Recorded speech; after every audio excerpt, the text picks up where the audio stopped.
salah satu fungsi yang saya pegang yang cukup krusial adalah menjadi rektor lah ya. Kalau kalau perusahaan itu sebuah university, maka dia punya satu orang yang bertanggung jawab terhadap knowledge yang harus disebarkan dan harus dibagikan ke sekitar 950-an orang gitu. Harus kita manage seperti apa knowledge-nya. Ini bukan satu hal yang gampang karena algoritma dari semua platform itu berubahnya bukan hitungan bulan tapi hitungannya sudah minggu gitu. Jadi kalau urusan algoritma kita rutin banget untuk mengupdate karena begitu kita salah algoritma dan kita salah semua untuk memproyeksikan sebuah proyek gitu. Jadi I have to make sure bahwa kawan-kawan punya terfeed knowledge-nya secara baik, bukan hanya persoalan teknis di platform, tapi juga persoalan makro bisnis yang kira-kira seperti apa. Jadi ini ada hubungannya sama presentasi saya nanti. Tugas kita juga men-summarize macro condition atau fundamental condition yang ada di ekonomi kita dari berbagai macam source, available source yang kita langganan, ya dari mulai YouGov, kemudian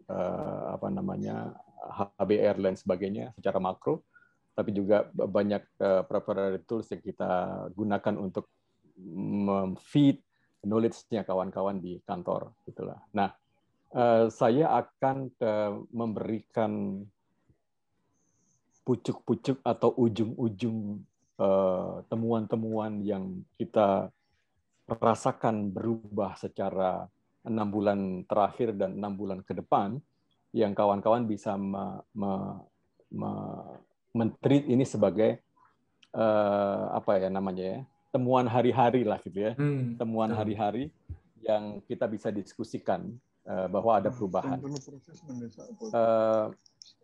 Kenapa saya harus bilang seperti itu? Karena memang temuan ini yang merubah merubah bisnis kita, bisnis model kita bahkan. Kemudian stream revenue kita juga berubah dari yang tahun 2019 itu masih sekitar 55 konvensional, kemudian digital masih sekitar 20%, maka hari ini digital sudah menyentuh 43-45%. Jadi model bisnisnya berubah, knowledge manajemennya berubah, skill set-nya juga berubah.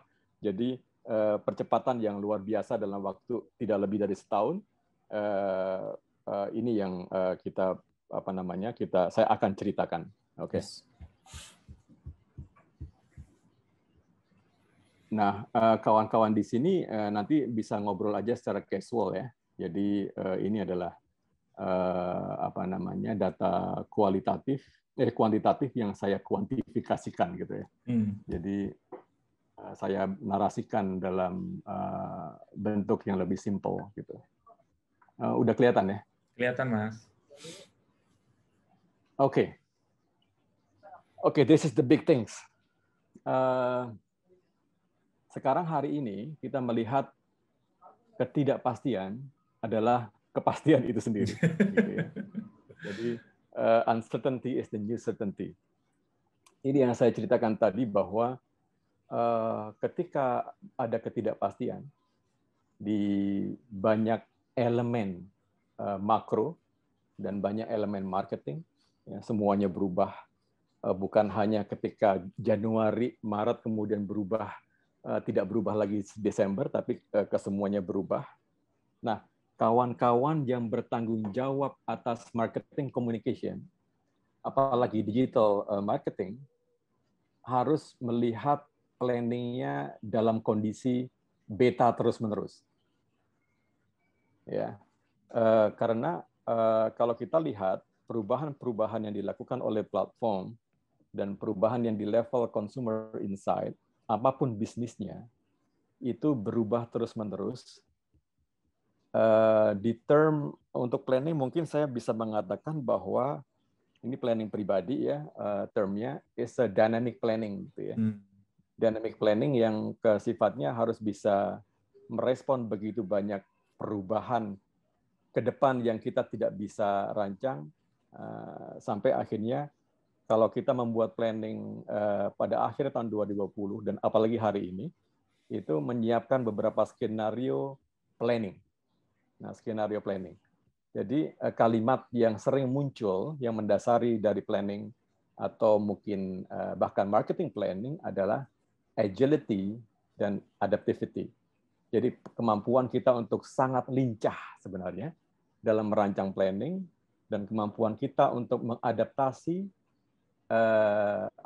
sudden attack gitu ya, yang tiba-tiba menyerang kita secara pasar, kita harus merubah itu.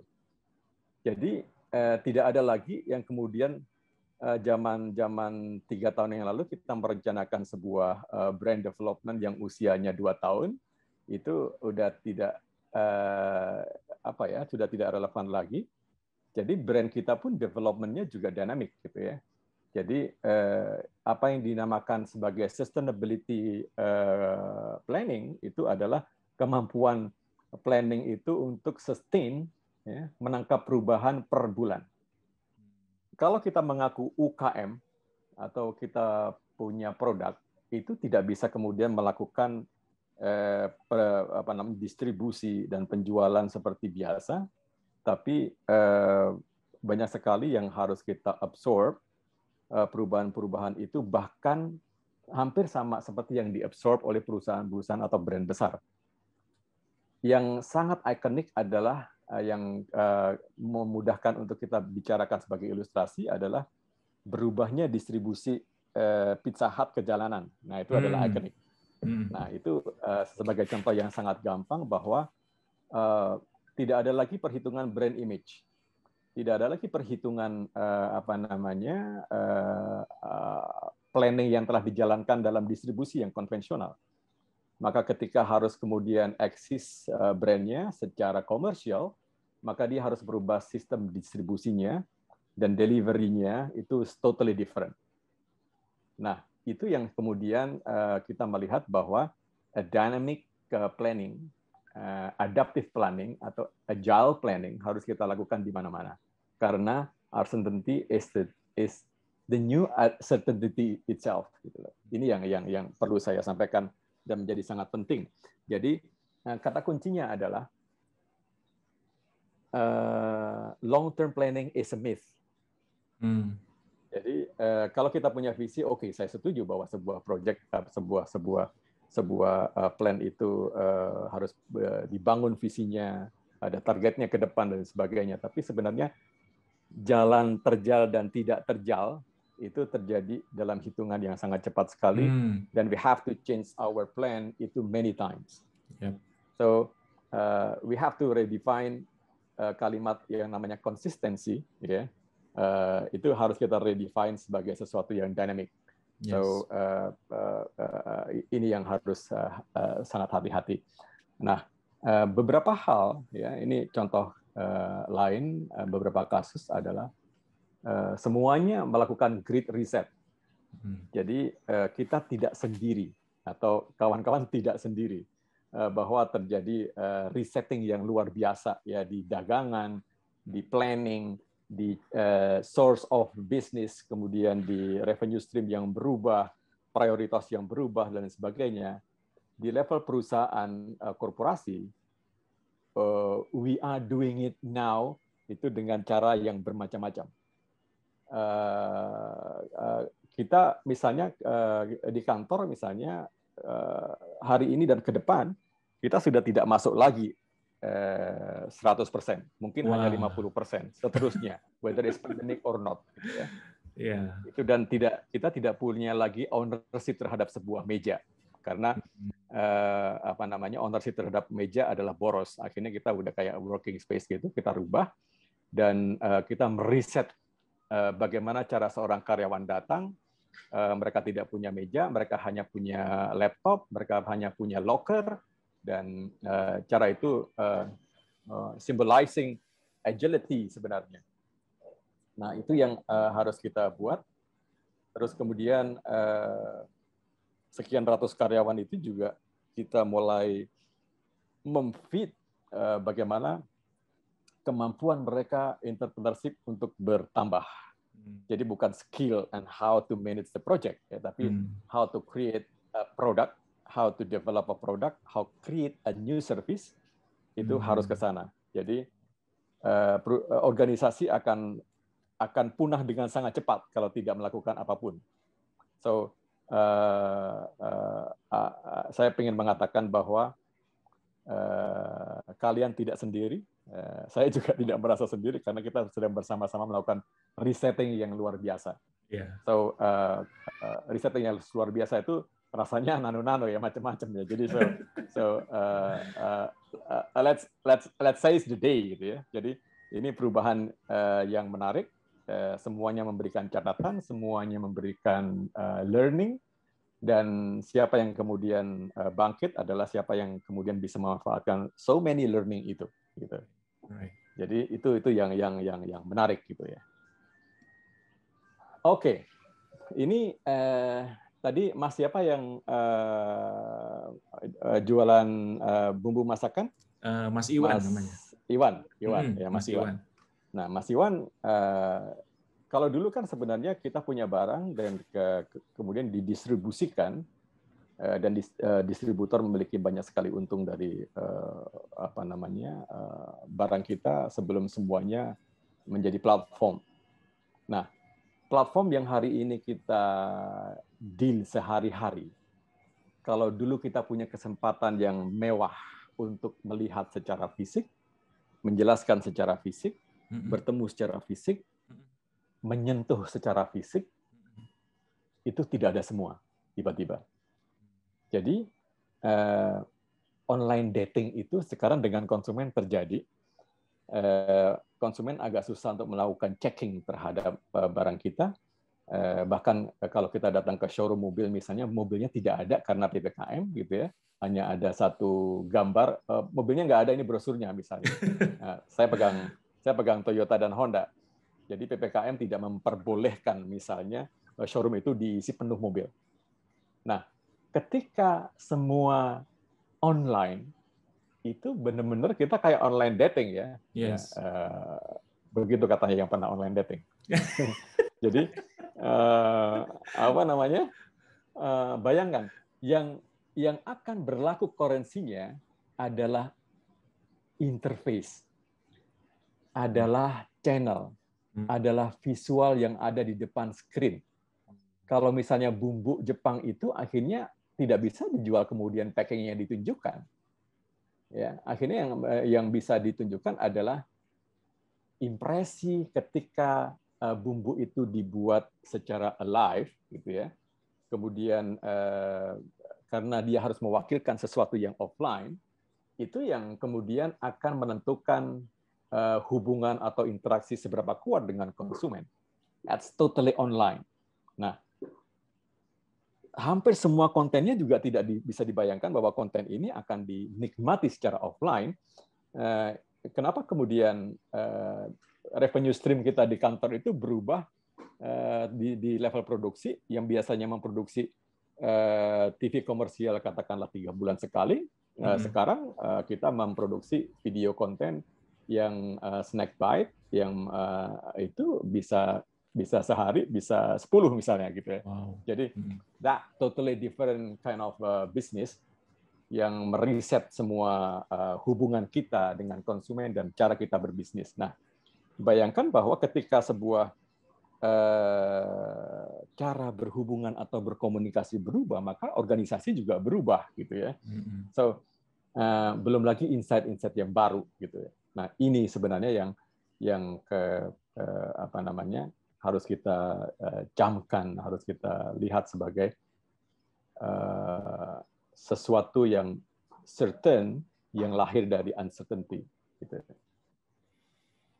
Jadi saya percaya bahwa some of the element dalam landscape itu is permanently change. Gitu. Karena misalnya Mas Iwan sudah membeli sekian bandwidth of internet untuk dagangan misalnya, untuk mendistribusikan, untuk e-commerce dan sebagainya, itu tidak akan pernah ditarik ulang langganan internetnya, kemudian saya kurangin karena sudah tidak pandemik, enggak. Gitu. Bahkan platform yang dipakai tidak pandemik sudah selesai, saya tidak akan berjualan lagi lewat platform ini, enggak. So landscape, marketing, communication, information, media, channel, system, interface dan sebagainya banyak sekali yang permanently change gitu. So kita tidak pernah memperkirakan bahwa COVID ini akan selesai 2 bulan ke depan. Ya anggap saja ini soon better ya. Tapi kita melihat bahwa consumer insight itu akan tidak banyak berubah ketika COVID itu akan selesai. Gitu. Terutama di marketing communication, terutama di the way they access the brand, terutama ketika mereka membeli, melakukan pembelian dan sebagainya. Tidak mungkin kemudian COVID selesai maka online purchasing saya turunin gitu. Saya akan pergi ke pasar gitu kan, enggak juga gitu. Jadi kebiasaan untuk berinteraksi itu juga akan tidak pernah berulang. Gitu. Jadi ini yang beberapa catatan yang penting. Nah, contoh lain adalah ketika home channel marketing, kita tidak pernah dulu bahkan setahun yang lalu memperhitungkan secara detail perpindahan flow antara screen to screen at home. Itu nggak pernah kita hitung. Nah, tiba-tiba kan sekarang kita menghitung dalam micro landscape di rumah, ya siapa yang mempengaruhi ibu, apakah ditanya anaknya ketika akan memberi makanan, anaknya melihat YouTube berapa lama, kemudian TV dia yang ditonton apa, ketika ibunya menonton Ikatan Cinta anaknya ngapain, gitu kan, OTT itu naiknya berapa persen, ternyata nggak naik, tapi misalnya, nah hitungan seperti itu tiba-tiba menjadi sangat detail, gitu. Jadi, nah, kemudian share of the platform, ya, misalnya, anaknya Tokopedia, kakaknya nggak aktif di Tokopedia, tapi aktifnya di GoFood misalnya, ibunya di Shopee dan sebagainya. Nah, elemen-elemen baru itu akhirnya kita lihat. Yang dulunya kita tidak pernah melihat inventory ruang iklan yang ada di Tokopedia, bahkan GoFood dan Grab, hari ini kita dengan sangat detail mempelajari bagaimana inventory yang ada di semua platform itu bisa kita manfaatkan dan kita desain programatiknya. Nah, planner dulu tidak memperhitungkan itu. Tidak memperhitungkan bagaimana inventory di platform ride-hailing itu kemudian berjalan, logikanya, algoritmanya, exposure-nya, and how it influence the purchasing process sama sekali tidak memperhitungkan. Tapi hari ini, halaman-halaman yang ada di platform, terlebih lagi e-commerce dan ride-hailing, menjadi sesuatu yang berarti untuk para planner. Nah, apalagi kalau kemudian kita membuat omni-channel misalnya, maka data yang di-deliver oleh hampir semua platform itu integrasinya menjadi PR juga. Jadi, ya ini perubahan. Sampai saya yang basicnya adalah kreatif harus mengerti bagaimana dynamic kreatif itu dilakukan di di platform-platform itu gitu loh. Jadi micro consumer journey suddenly menjadi persoalan yang kita perhatikan. So that's very important. Oke, ini telah saya jelaskan di depan bahwa short-term planning, short-term model of planning, short-term anticipation itu menjadi model planning yang bukan asing lagi, gitu ya. Jadi planning ini tiba-tiba menjadi semacam model bagaimana kita membuat exposure dalam waktu yang singkat, kemudian berharap pada eksekusi yang singkat juga di level pembelian, gitu ya.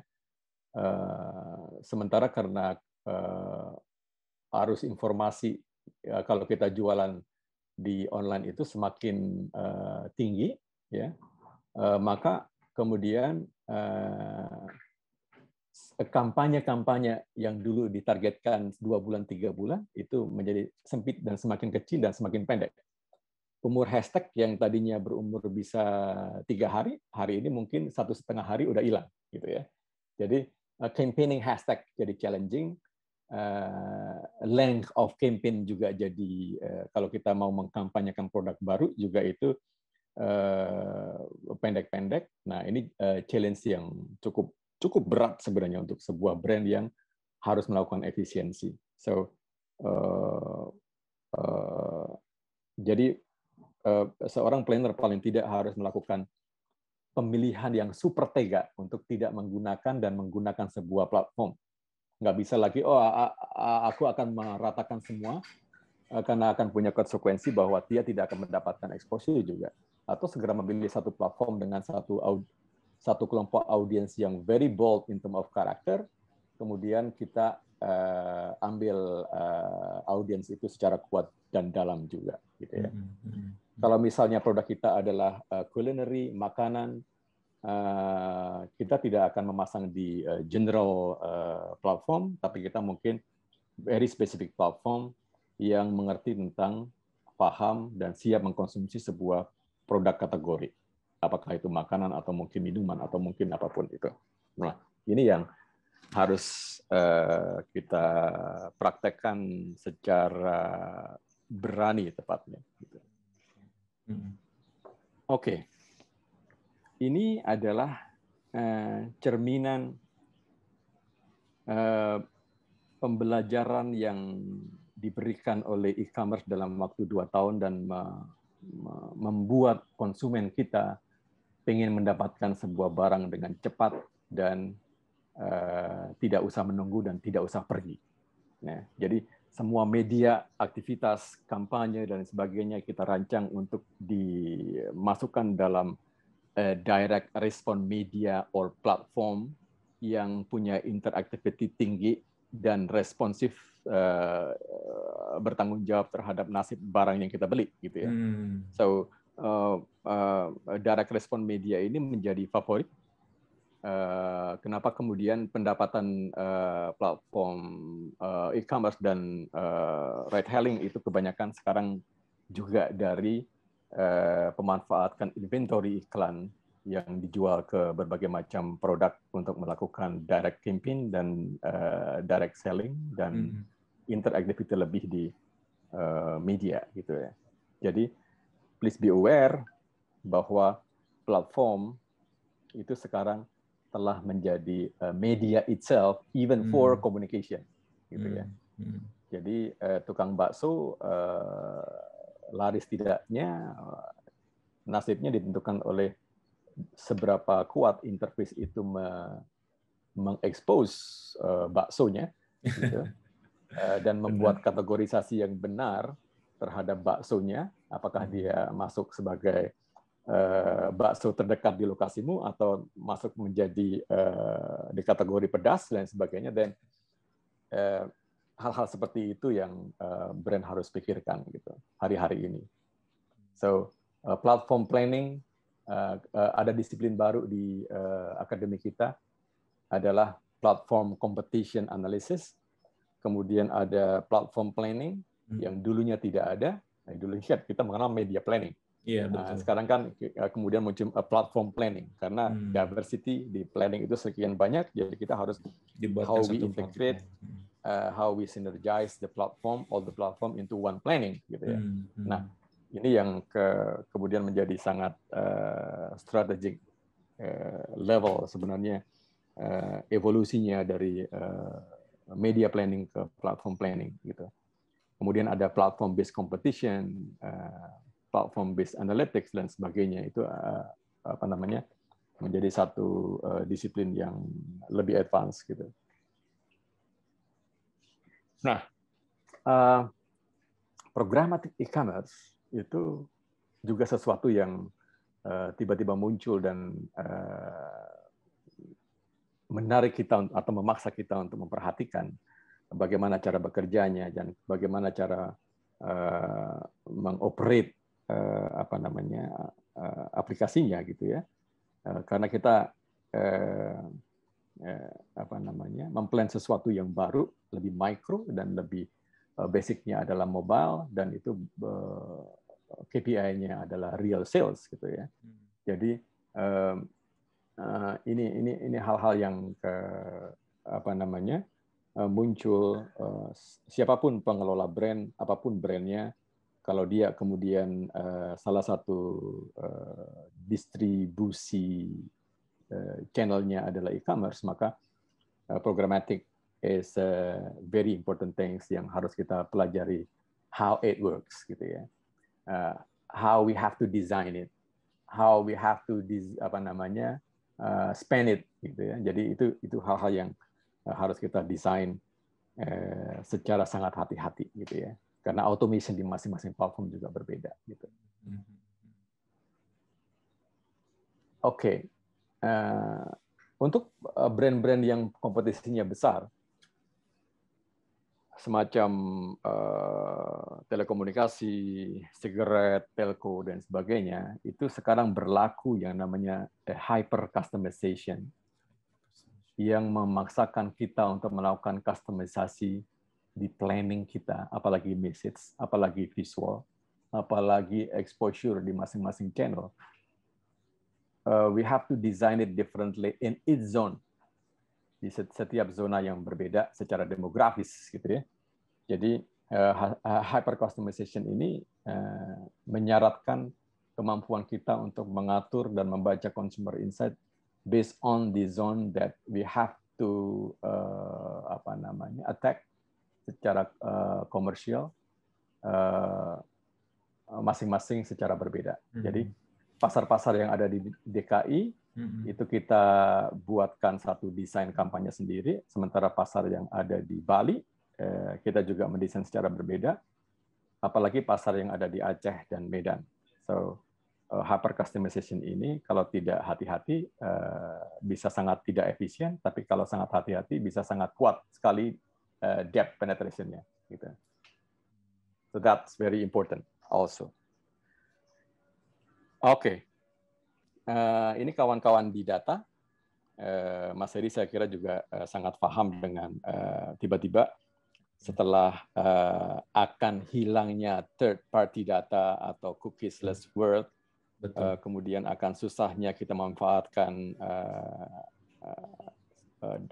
data konsumen dan mulai direspectnya privacy, maka tidak lama lagi sebenarnya Google akan semakin pelit memberikan data-datanya secara umum, dan kita tidak akan bisa memanfaatkan cookies di Android. Ya, jadi first party data yang kita dapatkan dari our own asset akan menjadi sangat penting sekali. Kenapa kemudian lead generation campaign menjadi sangat penting sekali? Data kita pribadi, data brand kita yang kita dapatkan secara mandiri menjadi sangat penting sekali. Nah, ini telah dimulai 2019, 2020 semakin tinggi. Saya kira akan mencapai puncaknya pada 2021. Usaha untuk mendapatkan lead ini menjadi penting. Nah, ketika first party data akan menjadi penting, maka planning terhadap exposure juga akan berubah. Jadi perusahaan-perusahaan seperti HubSpot, kemudian perusahaan Salesforce, bisa jadi stoknya akan naik. Good things adalah di atas di antara berbagai automation dan programmatic yang semakin kuat, ada tuntutan untuk kepada brand atau brand dan cara mereka berkampanye untuk punya purpose. Nah, purpose ini mostly is a social purpose. Ya. sebagai ilustrasi, dalam tahun 2020 sampai minggu lalu, kantor saya itu spending so many time itu untuk mendiskusikan how to adopt inclusivity, women, environmental, rasialism dan sebagainya itu dalam konsep atau core value seluruh brand yang akan kita rancang. Tiba-tiba semua para perancang kampanye ini menjadi aktivis loh, kok tiba-tiba diskusinya itu jadi iya, betul, diversity betul. gitu ya, Environmental, tiba-tiba banyak aktivis perempuan, tiba-tiba ada pembelaan terhadap LGBT, macam-macam, dan itu dari segi proporsi diskusi dan tema, saya bisa pastikan kayak 80-20. 80-nya adalah social issue itu. Wow. Nah, ketika kita sekitar 6 bulan yang lalu, ketika Black Lives Matter muncul, itu langsung ada global conference yang membahas perubahan value di konsumen ketika mereka merespon mengenai masalah Black Lives Matter gitu loh. Dan itu cukup merubah bagaimana kita merancang sebuah brand dan bagaimana cara kita mengadop itu.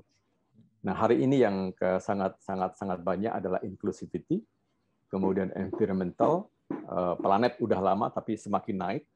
Jadi itu adalah hal-hal yang tidak bisa kita tinggalkan sekecil apapun produk kita.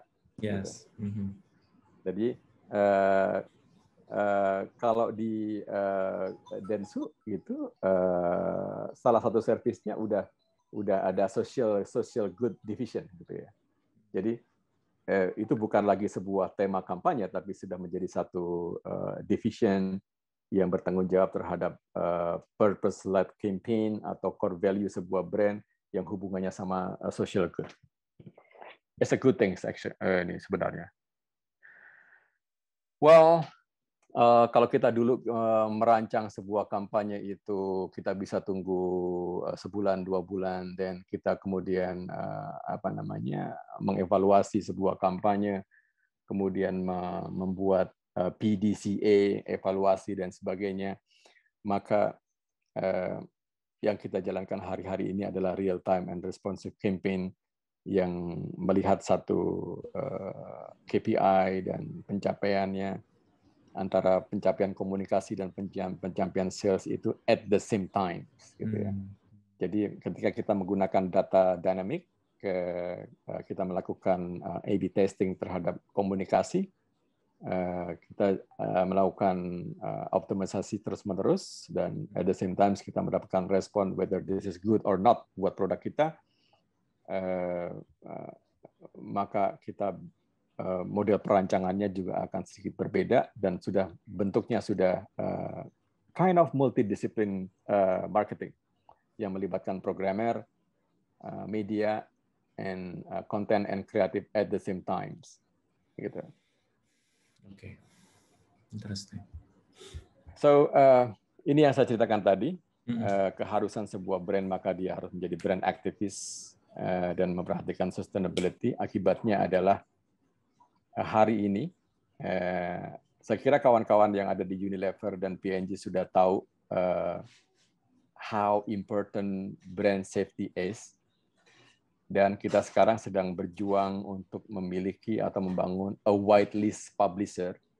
Jadi brand-brand yang akan kita pasang itu tidak nyasar ke sebuah website ataupun publisher yang tidak peduli terhadap lingkungan, publisher yang too extreme, publisher yang tidak toleran, publisher yang terlalu ke kanan misalnya dan sebagainya. Kita super hati-hati karena hampir semua deliverables, hampir semua konten itu dilihat screen to screen, maka experience-nya akan berpengaruh. Misalnya kalau seseorang sedang terpapar sebuah website yang super duper ekstrim, kemudian brand kita muncul di sana, maka brand experience akan diterjemahkan di sana. Iya, betul. Ya, jadi beberapa e-commerce saya kira saya melihat sendiri secara pribadi itu secara tidak sengaja nyasar di banyak sekali website-website yang sangat radikal, dan itu cukup berbahaya untuk brand itu sendiri sebenarnya. True. Oke, ini yang saya sebut tadi, all the perception, all the image, living in content and media choices. Jadi channel apa yang kita gunakan, media apa yang digunakan, directly berpengaruh terhadap persepsi orang terhadap brand kita. So be careful kalau kita akan membuat sebuah kampanye. Terlebih lagi kalau kemudian kita melibatkan what we call it as an influencer, udah dealnya susah, udah pusing cara pembayarannya, ya, persepsi kita juga tergantung ke mereka gitu. So inilah persoalan-persoalan yang baru dan selalu baru, tapi tidak gampang untuk manage-nya. Gitu. Yes. Nah, paralel di waktu yang sama, we really need the trusted information, karena posting kemudian news content itu semakin tipis perbedaannya. Jadi please create and develop very trusted information of your brand, gitu ya. Karena konsumen akan selalu melakukan konfirmasi, konsumen akan mencari landing page yang bisa centralizing all the official information yang akan kita buat. Ya, jadi ada whitelist, ada brand safety, ada need of the trusted information. Ini semua merespon persoalan hoax sebenarnya.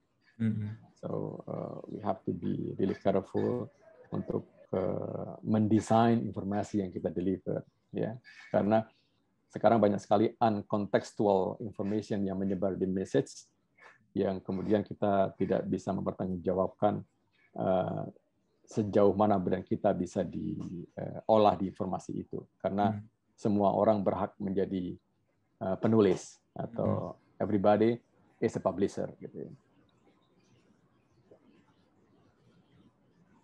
Thank you. Kira-kira seperti itu. So many insight. Yep. That's a very important. Tapi kawan-kawan bisa mempraktekannya sendiri.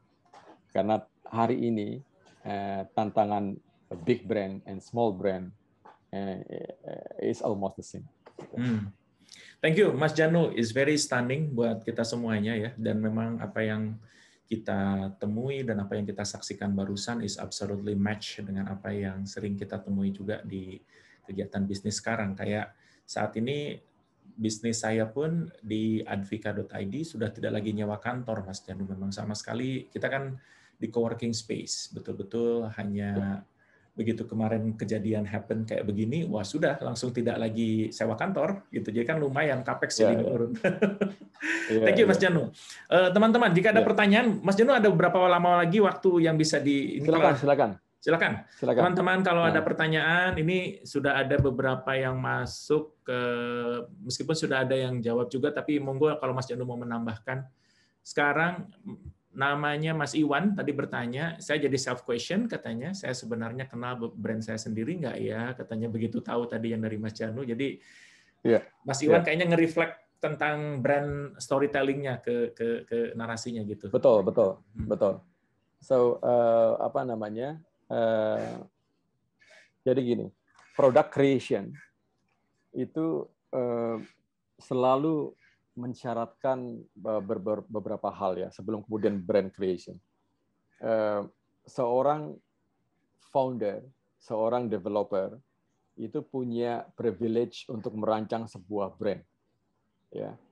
Bahkan menentukan perbedaan brand satu dengan brand lain, atau kalau Mas Iwan menentukan perbedaan antara racikan satu dengan racikan yang lain, ya. Jadi Mas Iwan sangat tahu bahwa bumbu saya ini kapulaganya lebih banyak dibanding produk ini.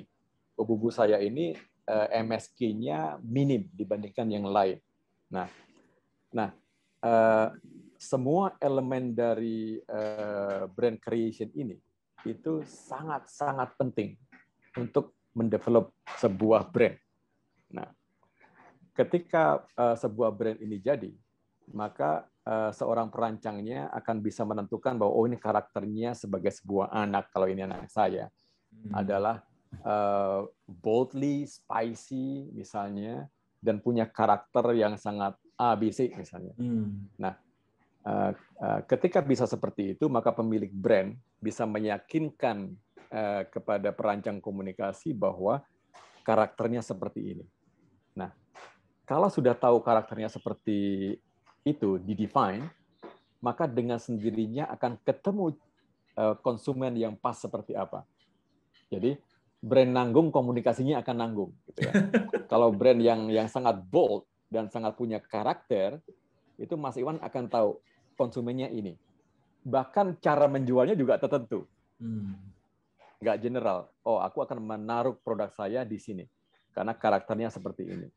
Nah, dia akan mendrive bukan hanya di distribusi, bukan hanya termasuk di komunikasi, even dengan komunitas apa saya berbicara. Right? Nah, jadi memang pengetahuan terhadap brand kita itu udah crucial banget. Jadi kayak ginilah, bukan almarhum ya, Pak pendiri Sosrojoyo, Mas Heri, karena mungkin tahu. Gitu. Ya, tahu Mas. Dia sampai 5 tahun yang lalu itu sore masih melihat bagaimana teh dicampurkan misalnya. Itu dia lakukan selama berpuluh-puluh tahun. Dia tahu bagaimana porsi melatinya dicampurkan, kemudian bunga lain dicampurkan, diratakan dan sebagainya, sampai dia bisa menceritakan sebenarnya tingkat sepetnya, pahitnya teh ini sampai seperti apa. Contohnya seperti itu. Kemudian Pak Sudamek juga tahu misalnya petani-petaninya yang mengirim kacang dari Pati itu siapa, karakternya seperti apa, ukurannya seperti apa. Ini orang-orang yang sebenarnya sebagian jiwanya ada di produk itu, gitu loh. Nah, ini jadi ketika dia menceritakan sebuah produk atau brand yang diceritakan, maka dia akan mendeliver sekian banyak value yang bisa dirasakan oleh konsumennya sebenarnya. So that's very important sebenarnya, Mas Iwan. Oke, thank you Mas Janu. Jadi memang tadi agility, saya tertarik dengan statement Mas Janu tadi, agility, short term, itu membuat kita menjadi tactical for every single time gitu ya Mas Janu ya. Yeah. Jadi kayak yang dulu kita kenal one line single communications, kemudian ada lagi istilahnya cohesive messages gitu. Kemudian ada long term planning, itu sekarang menjadi terdeskriptif dengan tactical yang serba direct response kalau saya menyebutnya ya. Nah, pertanyaan saya lebih kepada bagaimana ngebangun brand di era seperti semuanya parity, semuanya hampir sama gitu, itu gimana tuh Mas jadinya? Brand akan lies on the experience langsungnya, itu sangat kuat gitu ya. Dan brand development akan masuk dalam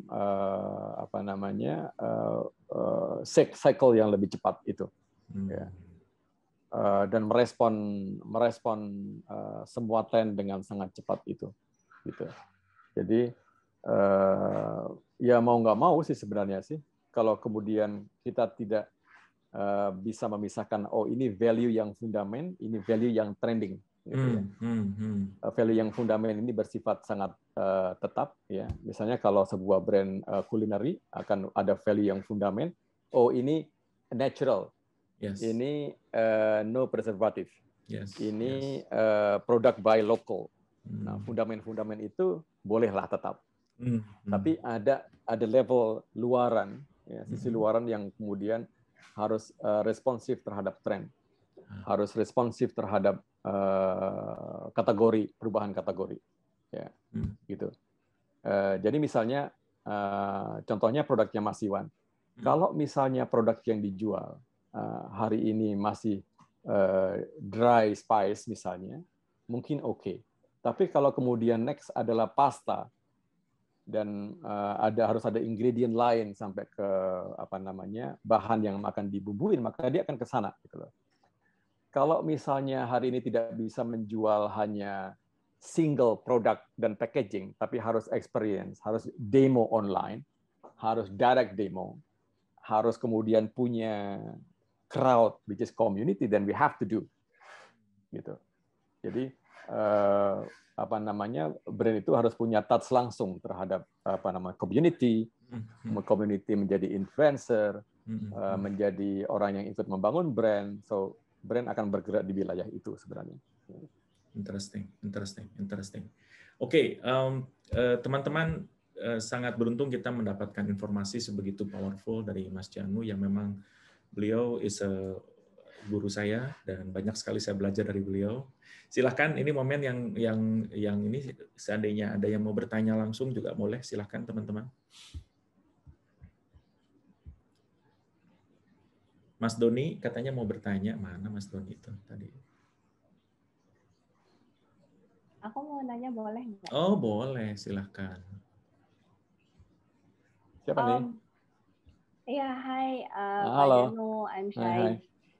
Syahid. Syahid, silakan. Iya. So, tadi tuh kayak speaking of kayak brands are trying to be kayak more inclusive in certain political views atau apa gitu kan, kayak being feminist, being a feminist, being like pro LGBT atau stuff like that gitu. So as a planner, kayak how do you get to making a decision for the brand that you're representing in kind of like, if you're going to market towards a certain view, then obviously you're gonna get backlash from other views yang opposing, nggak sih? Enggak. Jadi gini,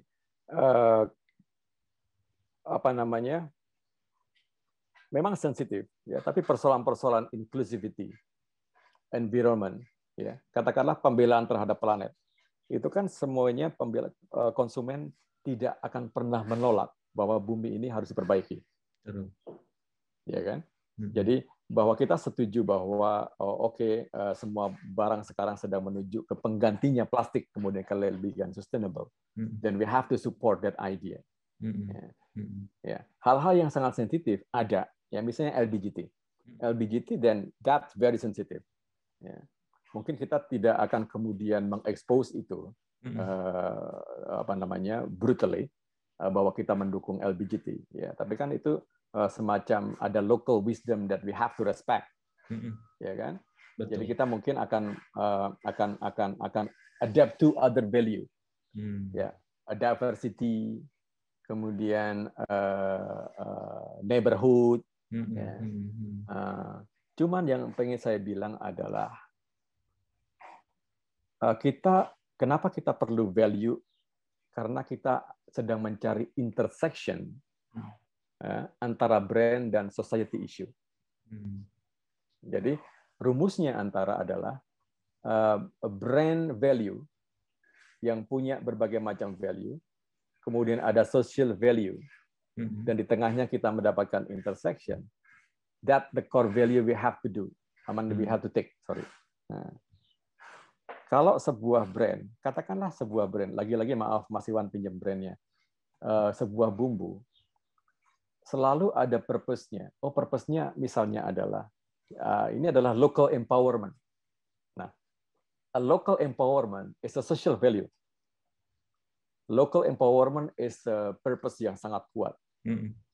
Jadi kemudian brandnya Mas Iwan, kemudian that's totally local, even though actually rasanya rasa Jepang gitu ya. Tapi brand ini dibuat oleh community, local ingredients dan sebagainya. Nah, there is always a value di community dan di society yang kemudian membela lokalitas itu. Then matching itu yang dilakukan. Gitu.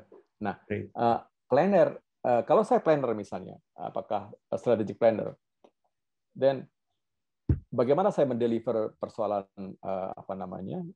core value yang ada hubungannya sama social good itu? Ya, dia akan mempengaruhi bagaimana cara kita mendesain message, cara kita mendesain arsitektur brand itu, cara kita membangun kampanye, even cara kita memilih community partner. Nah itu semuanya menjadi sangat penting. Jadi memang hari ini kita tidak bisa menjual sebuah produk atau brand dengan polos, dengan lugu, menjualnya di rak-rak tanpa memberikan purpose. Yes. Ya, lihat aja Aqua. Aqua itu sudah membuat satu environment friendly plastik atau bottle, tapi dikampanyekan, walaupun buatnya nggak terlalu banyak misalnya. Kemudian Indofood sudah mulai sari roti, ya. Sekarang pakai kertas dan sebagainya. Actually that's a brand purpose. Purpose-nya adalah brand development. Jadi dia menginvest satu value dan dia membiayain kampanye itu. Yes. Kemudian brandnya akan tumbuh menjadi sebuah brand yang kuat sebenarnya, bahwa brand ini parallel with the social goods yang sekarang sedang ada gitu. So that's the view. Seperti itu. Interesting. So jadi maksud Syahid tadi kan ketika ada sensitive issue, the way as a planner kita mesti benar-benar pinter untuk tidak lagi membahas yang sensitif. Mendingan diarahkan ke sesuatu yang lebih greater values, katakanlah kayak toleransi. General, lebih ke yang general ya. Terus. Karena emang ya kita tahu apalagi negeri seperti Indonesia ini ya yang semenjak presiden kemarin memang ada dikotomi dan lain-lain, itu kan sangat mudah untuk menggoreng satu sama yang lain gitu. Betul, dan brand jangan terlibat di situ, jangan sampai terlibat di situ. Betul. Oke. Oreo misalnya di Eropa dan di Amerika itu berani banget open untuk equality, ngomong equality, termasuk LGBT. Bahkan part of the campaign is about LGBT gitu. Jadi how Oreo respecting the hak untuk memilih jenis kelamin dan sebagainya itu kita sih kaget-kaget ya. Seberani itu. Tapi di sana bisa, di sini I'm not sure. Terus ya. Tadi saya menarik sih dengan irisan yang Mas Janu ceritakan antara social dengan brand purpose, irisannya itu yang harus jadi core kita. Oke, thank you teman-teman. Ada lagi yang lain? Mau tanya sekalian. Ini kan untuk brand ya. Tapi bagaimana untuk klien-klien di pemerintahan gitu? Apakah sosialnya juga perlu dibangkitkan atau bagaimana sih sebenarnya? Gitu. Kalau pemerintahan saya kira sudah cukup jelas bahwa purpose-nya adalah untuk public service. Jadi tinggal menjadi relevan terhadap isu yang sedang ada gitu ya. Jadi dia tidak bisa stay di value yang diciptakan ketika produk itu dilahirkan ya. Tapi paling tidak dia harus merespons berbagai macam isu.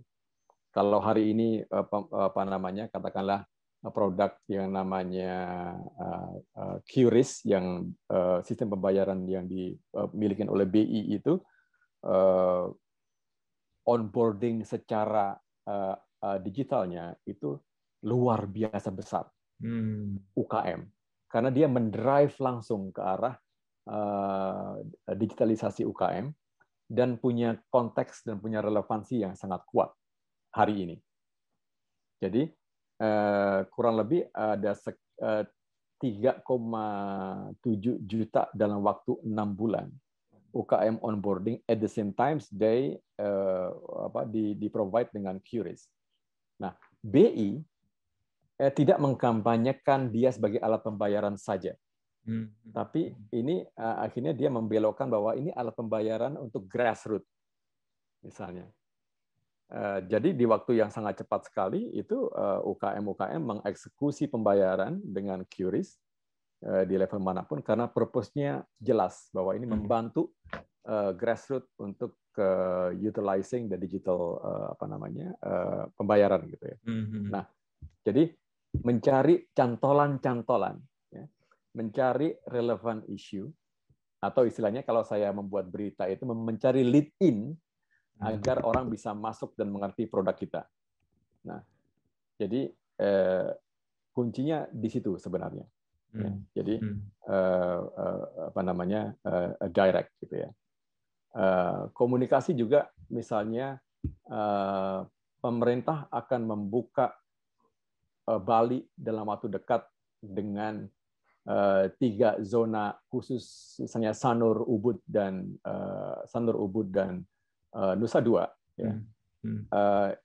Itu akan kalau dikomunikasikan secara tidak hati-hati, maka dia akan dilihat sebagai ini tidak adil nih, yang dibuka hanya Bali. Tapi kalau dia dikomunikasikan sebagai this is kind of the very important experiment, pilot project toward pembukaan pariwisata Indonesia, that will be different.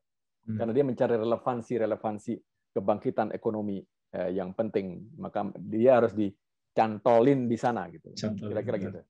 Benar. Oke. Interesting. Jadi tapi yang harus dicamkan adalah selalu ada social value yang relevan dengan sebuah brand. Apapun brand itu. Kira-kira gitu. Yes. Ya paling sangat obvious sih MDG ya Mas Janu ya, Millennium Development Goals itu kan. Ya, nilai-nilai yang ada di MDG itu kan sebenarnya cukup unik ya. Betul. Empowerment, lingkungan, betul, dan sebagainya. Betul. Jadi kalau misalnya tadi pertanyaan Ardi bisa kita arahkan ke MDG juga, toh juga di Indonesia termasuk yang menandatangani MDG ini dan menurut saya itu sangat layak seandainya brand-brand. Teman-teman di Reway Digital, ini Mas Ardi ini dari Reway, jadi tahu persis bagaimana caranya menggunakan itu. Thank you. Ada lagi yang lain teman-teman? Contohnya lah mungkin ya, kalau Reway kan pegang PUPR ya misalnya lah ya. PUPR benar. Kan relevansi itu terhadap kebangkitan ekonomi misalnya ya. Terhadap kebutuhan pemerataan, kemudian terhadap demokratisasi akses. Wah, itu syarat dengan beberapa value pemerintah yang kita bisa attach brand kita terhadap konten yang akan kita buat. Betul. Interesting. Oke. Teman-teman, ini jarang loh saya ngobrol-ngobrol sama Mas Janu sedalam ini, saya sampai banyak sekali ya dalam kepala ini yang kayak harus dirapihkan gitu. Thank you Mas, thank you. Iya. Teman tanya Mas Ferry. Silakan Mas Doni. Selamat pagi menjelang siang nih Mas Janu nih. Halo Mas Doni. Hai. Apa kabar Don? Baik Mas. Ini tercerahkan nih pagi-pagi Mas. Diskusi hari-hari, diskusi di kubikel lah ini. Mau tanya Mas, ini terkait sustainability ya tadi ya. Jadi kayaknya penting bagi brand untuk punya nilai-nilai baik yang mendasari karakter dia gitu ya, atau DNA brandnya itu juga memang punya nilai-nilai baik gitu. Tapi kan juga menjadi penting untuk brand tersebut menjadi otentik gitu. Jangan lalu dia memaksa-maksakan diri nih seolah-olah dia peduli lingkungan misalnya gitu. Jadi, gimana menjebatani being authentic sama to right on atau memilih gitu ya? sustainability. Pura-pura gitu ya Don? Nah ini being authentic ini ada gap nggak sih Mas kalau secara umum Mas Janu lihat antara klaim yang dia pilih untuk sustainability sama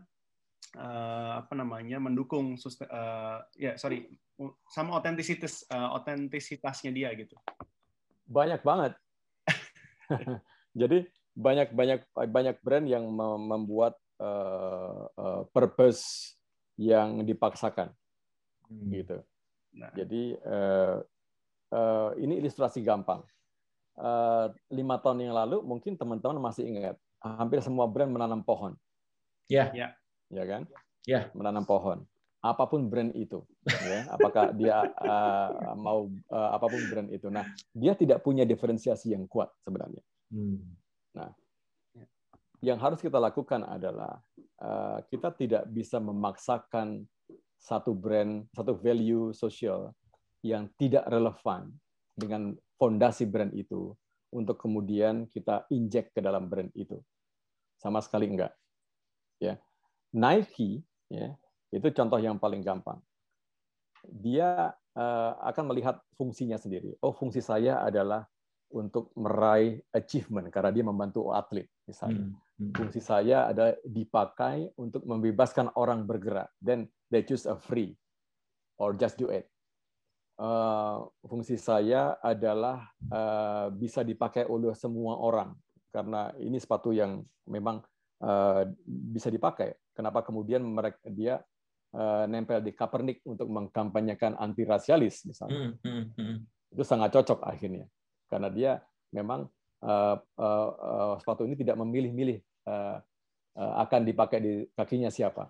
Dan dia mempropos untuk menggunakan Kaepernick untuk melawan rasialisme di Amerika misalnya. Jadi relevansinya dekat banget. Jadi Nike sama sekali tidak ditolak oleh massa ketika dia mensponsori seseorang yang tidak menyanyikan lagu Amerika, lagu kebangsaan Amerika, karena dia tidak bilang bahwa saya tidak bisa menyanyikan lagu ini karena masih banyak rasialisme. Nike langsung mensponsori Kaepernick, dijadikan poster gede, kontroversinya tinggi banget, tapi di waktu yang sama stoknya naik. Dan beberapa minggu kemudian diciptakan sepatu versi Kaepernick itu. So this is how sebenarnya sebuah brand mencari relevansi yang kuat dengan nature brand itu sendiri. Gitu. Itu yang menurut saya harus kita cari gitu ya. Dan tidak gampang kemudian menjadi otentik. At the same time, kita harus lincah merespon berbagai social issue. Ya kan? Karena kan kita harus mencari relevansi sesering mungkin ya. Tapi memilih isu yang relevan itu akhirnya menjadi penting. Kalau tidak kita kelihatan fake. Betul. Kalau tidak kita kelihatan artificial gitu ya. Dan itu yang kita justru kita hindari sebenarnya. Betul. Sebagai pembangun brand gitu ya. Jadi itu menurut saya menarik ya. Oke, Mas Janu. Thank you. Very good. Yeah. Yang lain silakan teman-teman. Saya Pak. Oke. Siapa nih? Maki. Maki, silakan Maki. Ya, Pak Janu, saya mau bertanya Pak Mas Ani, apabila saya meletakkan sebuah brand itu dalam kategori obat-obatan atau herbal, itu kan biasanya itu lebih ke fungsinya ya, karena kan yang membutuhkan itu hanya orang-orang tertentu saja. Nah, apakah produk yang memang spesifik seperti ini yang orang fungsi harus mengikuti sosial isu juga atau gimana? Dia tergantung pasarnya ya, tergantung pasarnya dan tergantung dia herbal apa gitu ya. Nah, tapi sebenarnya social issue itu tidak kemudian harus dibuatkan kampanyenya gitu ya, atau disengaja kampanyenya. Misalnya gini, kalau herbal ini misalnya pembuatannya melibatkan satu bahan lokal, kemudian dikerjakan oleh orang-orang lokal yang berdedikasi, itu udah mendeliver sesuatu sebenarnya. Ya. Di Yunani dan Italia ada istilah cucina terra. Cucina terra adalah makanan atau bahan atau ingredients atau tanaman yang dimasak berasal dari satu titik geografis yang tidak bisa dicontoh oleh wilayah lain. That's cucina terra. Nah, ketika dia mencantumkan sebuah ingredients yang merespek locality dan itu atau merespek bagaimana bahan itu dikerjakan oleh society.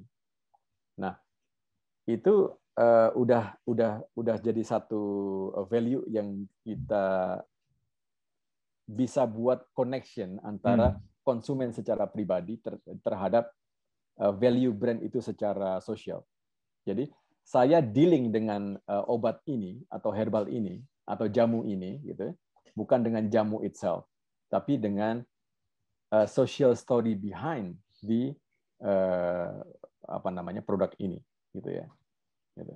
Jadi misalnya jamu cap jago atau misalnya jamu sido muncul dan sebagainya, imajinasi kita adalah locality di Jawa Tengah, meskipun dia dikerjakan secara canggih di Pulau Gadung misalnya. Tapi yang hidup di bayangan saya adalah petani-petani ingredients yang di sawah-sawah di Jawa Tengah, kemudian mereka harus menghidupi mengerjakan sawahnya, kebunnya untuk memproduksi ingredients, kemudian ingredients itu menjadi sebuah jamu modern. Nah, imajinasi itu yang saya kira harus tetap dihidupkan sebenarnya terhadap sebuah brand, sekecil apapun involvement-nya di dalam brand itu. Gitu. Oke. Macam-macam kan sebenarnya kan. Paling ekstrim adalah memanfaatkan emosional religiosity dan sebagainya.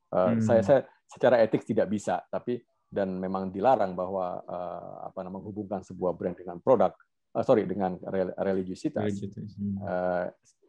tidak etis. Tapi sebenarnya ada hal-hal lain yang sebenarnya kita bisa mencari intersection dari sebuah brand dengan emosi seseorang. Jadi kuncinya adalah mencari connectivity yang beyond the product itself. Jadi kalau produk itu sudah menjual bagus, maka kita harus memperkuatnya dengan ini. Tidak harus, tapi brand itu butuh ruang hidup yang lebih besar. Iya, betul. Untuk kemudian di masa depan dia tetap relevan. Gitu ya.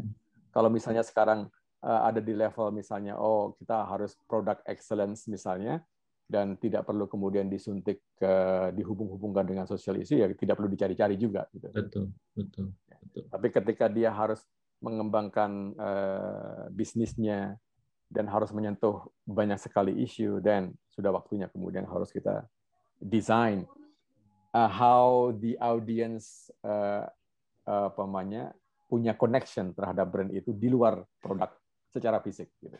Betul. Saya jadi ingat ini, Mas Janu, Kucinaterra itu kalau di Indonesia itu kan kayak ada ubi Cilembu misalnya, ya itu memang sebenarnya hanya ada di Cilembu. Ya, ketika kita bawa itu itu is a genuine Kucinaterra of Indonesia. Kalau di Prancis itu ada keju, kemudian di Italia ada truffle, garam truffle itu kan tidak bisa ditiru. Nah, tidak bisa ditiru, betul. Genuine banget, genuinity. Ya. Nah, gastronomi